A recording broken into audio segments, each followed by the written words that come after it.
ये कहानी है 1938 की।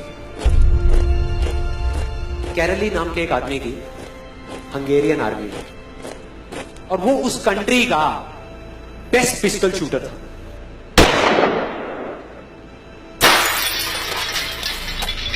जितनी भी नेशनल चैंपियनशिप्स हुई थी उस कंट्री में, उसको वो जीत चुका था।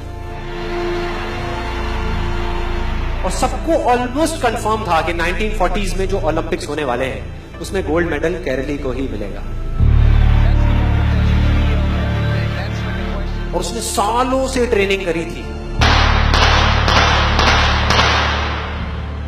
उसका एक ही सपना था, एक ही फोकस था कि मुझे अपने इस हाथ को दुनिया का बेस्ट शूटिंग हैंड बनाना है, बेस्ट बनाना है, बेस्ट बनाना है। और वो कामयाब हो गया, उसने बना लिया बेस्ट शूटिंग हैंड। सिर्फ 2 साल का फर्क था। 1938 में एक आर्मी का ट्रेनिंग कैंप चल रहा था। क्योंकि वो आर्मी में था तो एक एक्सीडेंट हो गया। उसके उसी हाथ में जिससे उसने गोल्ड मेडल जीतना था, उसमें एक हैंड ग्रेनेड फट गया और वो हाथ चला गया। जो उसका सपना था, जो फोकस था, सब खत्म।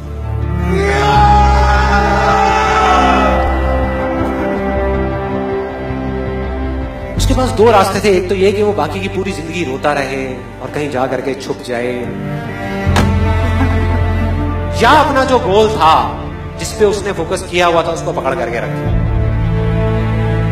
तो उसने फोकस किया उस पे नहीं जो चला गया था, जो उसके पास नहीं था। उसने फोकस किया उस पे जो उसके पास था।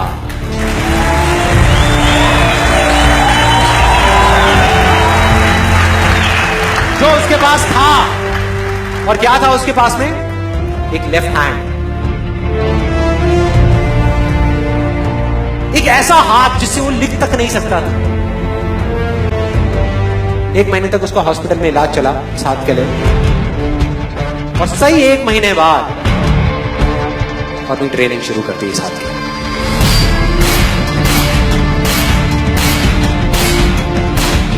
ट्रेनिंग के 1 साल बाद, मतलब कि 1939 में वो वापस आया।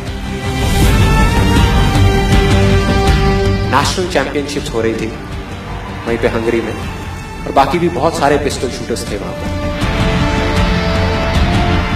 उन्होंने जा करके उसको कांग्रेचुलेट किया, कहा कि यार देखो, ये होता है जज्बा, ये होती है स्पोर्ट्समैन स्पिरिट, कि इतना सब कुछ होने के बाद भी तुम यहां पर आए हो हमको देखने के लिए और हमारा हौसला बढ़ाने के लिए। किसी को नहीं पता था कि वो 1 साल से अपनी ट्रेनिंग कर रहा था लेफ्ट हैंड की। और उसने जवाब दिया,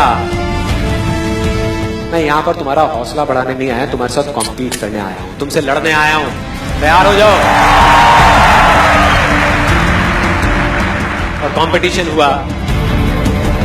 बाकी सब वहां पर जितने भी लोग थे वो कॉम्पीट कर रहे थे अपने बेस्ट हैंड से। ये कॉम्पीट कर रहा था अपने ओनली हैंड से,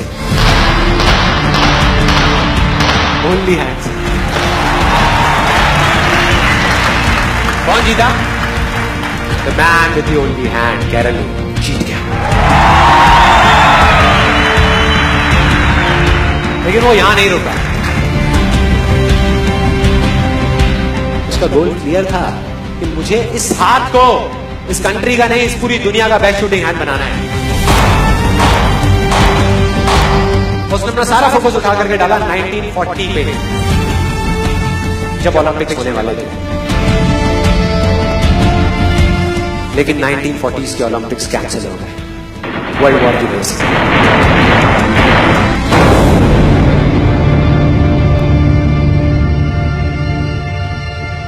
उसने अपना सारा फोकस उठा करके कहां डाल दिया? 1944 में जो ओलंपिक्स होने वाले थे उसके ऊपर। और 1944 में जो ओलंपिक्स होने वाले थे वो भी कैंसिल हो गए वर्ल्ड वॉर की वजह से। फिर से कैंसिल।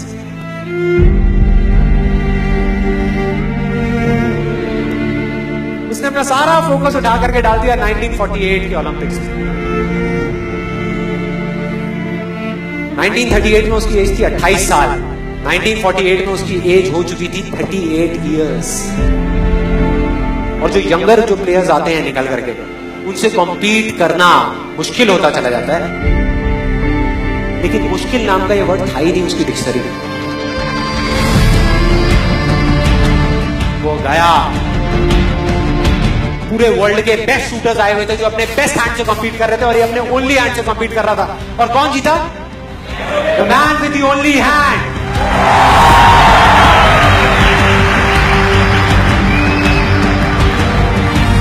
लेकिन वो तब भी नहीं रुका। 1952 ओलंपिक्स, दोबारा कॉम्पीट किया उसने, और इस बार गोल्ड मेडल कौन जीता? गैरल ली। 4 साल बाद दोबारा से, और पूरी की पूरी हिस्ट्री को बदल करके रख दिया ओलंपिक्स। इस पर्टिकुलर कंपटीशन में उससे पहले किसी भी एथलीट ने लगातार 2 गोल्ड मेडल्स नहीं जीते।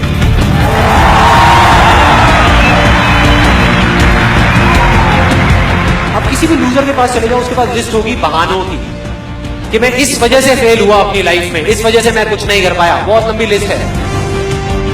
और दूसरी तरफ विनर के पास चले जाओ, उसके पास में 1000 वजह होगी वो ना करने की जो वो करना चाहता है, सिर्फ एक वजह होगी वो करने की जो वो करना चाहता है, और वो कर जाएगा।